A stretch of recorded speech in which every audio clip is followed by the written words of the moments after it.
Welcome, everyone. My name is Dr. Greg Stewart, and this is week 10 in a series to promote my book, iCubed, Unlock the Inner Strength Behind Your Negative Emotions, coming January 21st of 2025. Clients reach out to me because their negative emotions are getting in the way of their everyday living. It's inflated and it's too much. They need help managing their negative emotions. So while there's several negative emotions, I use the main emotions of insecurity, anxiety, fear, worry, anger, and depression. In order to equip them fully, we commonly need to address two additional concepts that are impacting their daily emotional management, namely their identity, value, and worth, and the trauma they might have experienced. I use the word trauma in a general sense, not like diagnostically. So I say like any negative experience where healing is needed because there's a negative mark on their heart. I classify that as trauma in light of the fact that the emotional impact of those negative experiences carries over into several future situations until the healing takes place. In each of these areas, there's a different degree of loss felt by us, and we need to recognize it honestly as loss, which gives us permission to grieve. With grieving, there's nothing to quote unquote fix. We just need to give ourselves permission to hurt. With the surface felt emotions of insecurity, of anxiety, fear, worry, anger, and so on, there's a loss of the moment. When we get hit with a negative experience and take it personally, key phrase, there's a loss of our worth. And finally, when we experience the immense pain of trauma, there's a loss to a part of our soul. So recognize it as loss, and it's completely okay to hurt. Now, before I start walking through how to emotionally manage negative emotions, I want to give you three foundational tenets. Tenet number one, emotion is energy. First, I want to frame emotion this way because I believe emotion is the energy we use to act. But also, I found that many people have a difficult time being able to accurately label and assess the murkiness of their emotions and how to manage them. When we label emotion as energy, we can more easily assess it, understand it, evaluate it, and then correct it. From this perspective, I say there's good emotion, energy, and negative, not bad, emotion and energy. The good energy is the excitement energy we burn to improve both our micro and our macro quality of life, which creates positive emotions.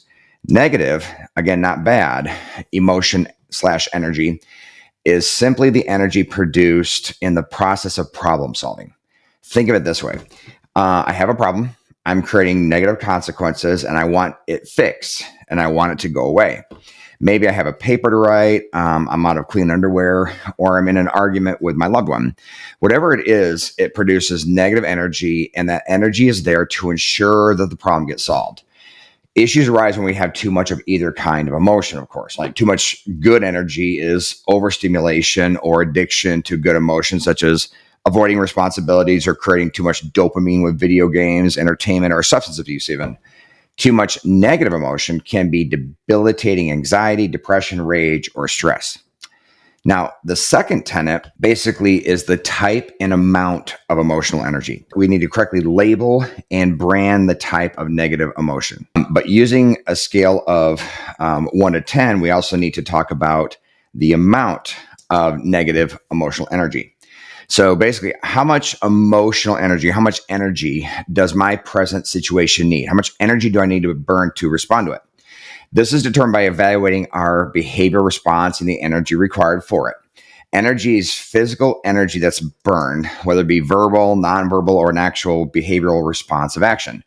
Having a 10 level of emotional energy is not automatically bad because the amount of energy needed is objectively based on each specific situation. So, for example, when we heard the news that we are going to be first-time grandparents, our positive energy skyrocketed. It's a joy that only those who get that news truly understand. We cannot wait to spoil that child and then hand them back to their parents. Yep, that's the way it should be, so deal with it. If the amount of positive emotional energy stayed at this level when we first heard the news, we would turn into helicopter grandparents, and our children would rightfully avoid us like the plague. But conversely, if at some point our grandchild runs out into the street because of course, his parents weren't watching him, hence our need to be helicopters, I assess the situation and ask myself, how much energy do I need right now to address the situation? Well, that evaluation happens in a millisecond, and I leap with a 10 level of energy to protect my grandchild. So the level of energy needed is based upon either the degree of good news I hear or the degree of danger or negative consequences that could result from the situation. Our emotional storms, while it is most common for us to experience an inflation of negative emotion, there are times when the emotional energy is too low, such as a teenage level of emotional energy when it comes to completing their homework or chores, or when a spouse is too passive in romantically pursuing their spouse. The goal is to have the right amount of emotion and energy. So people will reach out to me because they're troubled by their current status quo. And most of the time, they would define their status quo as suffering from an overwhelming amount of negative emotional energy. And there are several reasons why they carry this weight. They are either avoiding the very action that would burn off the emotional energy, or more commonly, the amount of their emotional energy is way too high for the areas of their life they attribute to causing the emotional energy in the first place.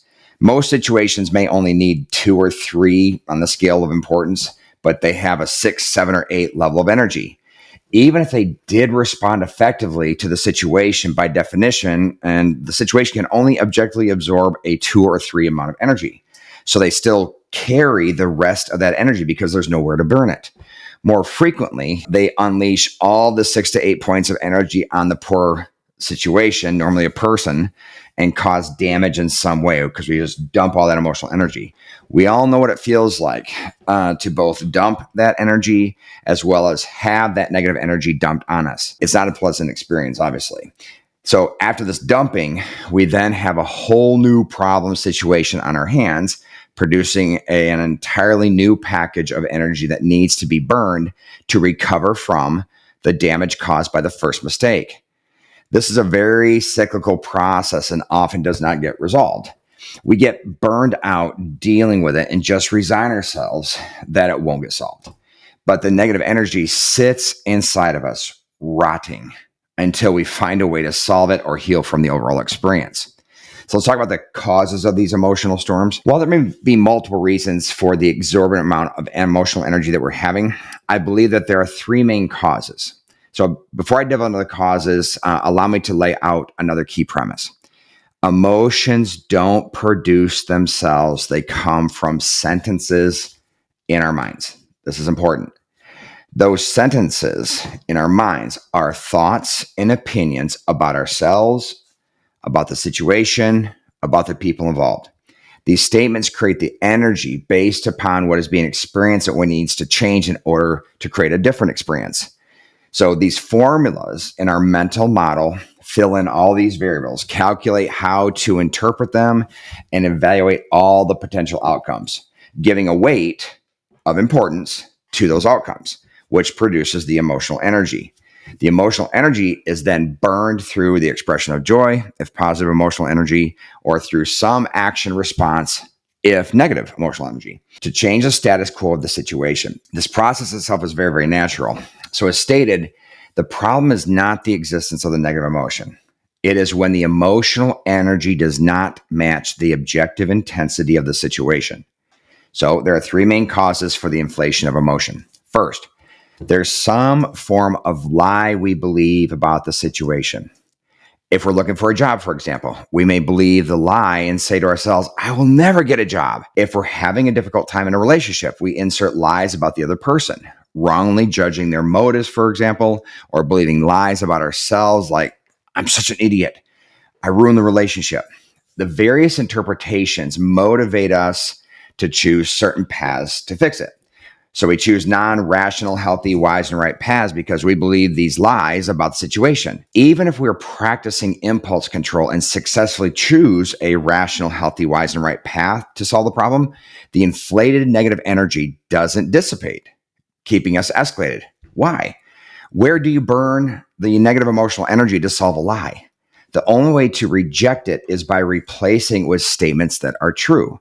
For example, if I believe I'll never get a job, I'll replace it with statements of truth, such as, if I was honest with myself, the truth is I did not try as hard as I should have in high school and college. so I don't qualify for the jobs I want. However, I could finish college or go to trade school, and if I work hard at any job, I could get promoted. I just may have to accept a job I don't want now to eventually get the job I want. The goal is not to replace lies with positive statements, but with the truth. I'm all about providing hope for people and encouragement, but it must be based in truth. I would love to say to myself, I am the greatest golfer in the world. It's certainly positive, but it's not the truth. Jesus said that the truth would set you free, John 8:32, not positive emotional statements. However, you can make positive emotional statements to yourself that would be effective, such as, I will be confident, I will be tenacious, I will be successful, because you control that. Then form your mental model strategy based in truth to get you there. I've also observed another emotionally damaging trend among clients. Clients could process a story objectively and truthfully, but they end with either a question or a statement that isn't true or provable, and it has the same negative effect of creating a large amount of negative emotion that has no outlet. I have a client who struggles with anxiety about her health and the health of her family. She had a mammogram, and her doctor told her it came back clear. She concluded, because she has high anxiety, but what if he's wrong? Her mind concluded the story of her mammogram with a question that produced doubt, to which her mental model then responded logically with a great deal of anxiety and fear. What if he's wrong? I asked her to answer her own question with truth. Is he wrong? Another client processed the situation and then concluded, I don't think I had integrity in that situation. In this case, it wasn't a question, but a conclusion where she judged herself. I advised her to prove to me that she didn't have integrity. Whenever we make character evaluations about ourselves or others that aren't action-based, but an overall evaluation based on the series of behaviors, we have stories in our minds that we use to back up that claim. However, we need to prove that all those statements or examples are either true or rational, healthy, wise, and right. Even if this client was correct, she still needs to be as specific as possible about where her integrity fell short, so she can burn her emotional energy on a specific strategy to rectify it or grow from it. The other point is that she may have made a mistake, but it isn't an issue of integrity, or she may be wrong altogether. And the truth is she couldn't have responded any better.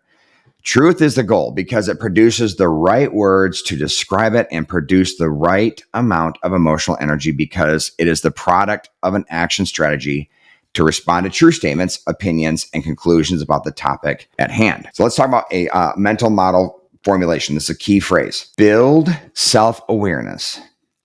What sentence of interpretations your mental model is producing, and replace all lies with truth. And that's the key. So replace all lies with truths on these interpretations. So the second major cause of these emotional storms is related to our identity, value, and worth. I'll take an entire chapter to walk through the formation of identity, value, and worth, and how to take control over it in my book. But for the sake of my point here, I simply will say that our emotion gets inflated because when we have a negative experience like a mistake or failure, or someone points out a flaw that we have, we make the mistake of taking it personally. We have all taken things personally in our lives and have observed people in the process of taking things personally. And what does it even mean to take it personally? I frame it with the concept of identity, value, and worth. The negative event impacted the person's perceived value and worth.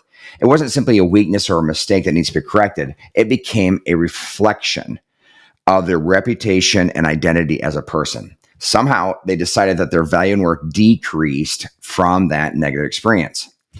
Our mental model produces to achieve both the micro and emotional goals, as well as the assessment of our own value and worth.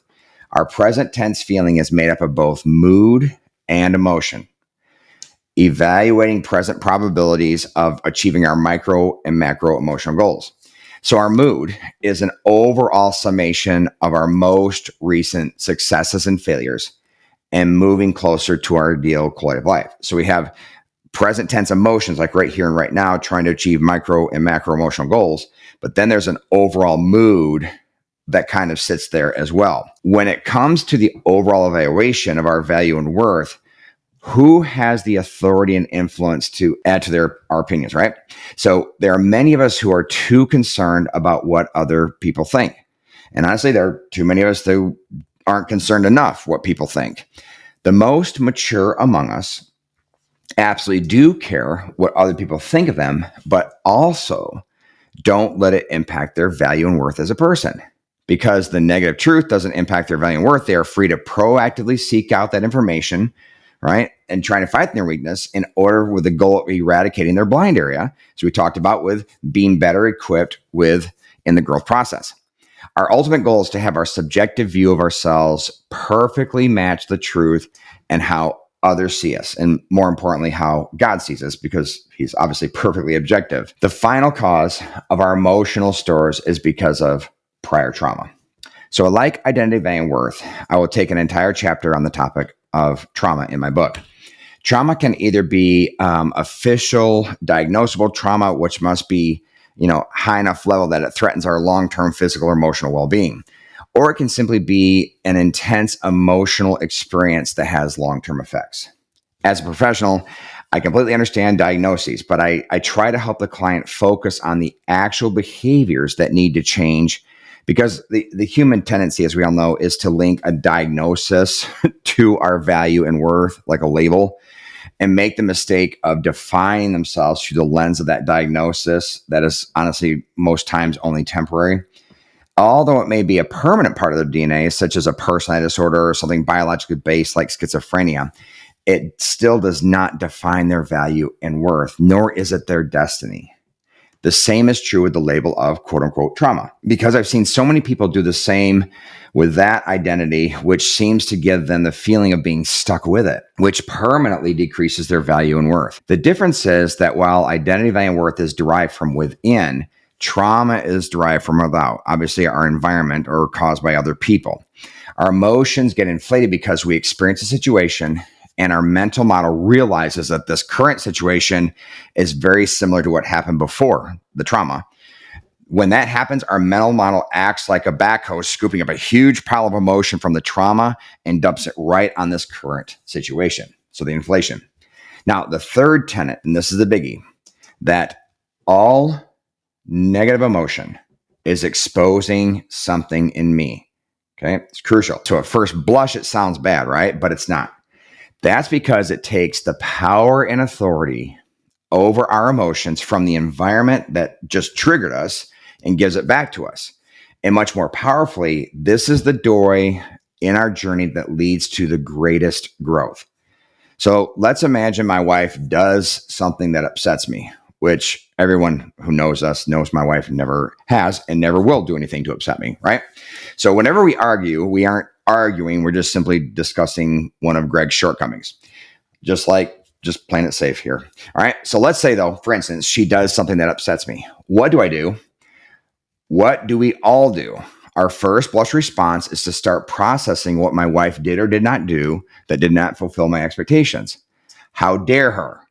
But I don't stop there. Oh no, I start reflecting how her mistake is related somehow to a character flaw. And then I really start to churn through the negative emotions by judging her motives. By now, I'm really consumed attacking her in my mind and in my heart, thinking of ways to get justice. More than that, I'm forcing the solution to my emotions to squarely rest on her changing. Now I'm stuck because I've just concluded that the solution to my negative emotions rests in something outside of my control. That isn't to say there's not something legitimate that I need to address with her. I'm saying that the first step in this process is to first discover what is being exposed in me. I must sift through all those interpretations and opinions my mental model produces, figure out which ones are true versus not, and ensure that all my response paths to respond to her pass the rational, healthy, wise, and right grid. Once that is completed, I can then come to her with my rational point of frustration.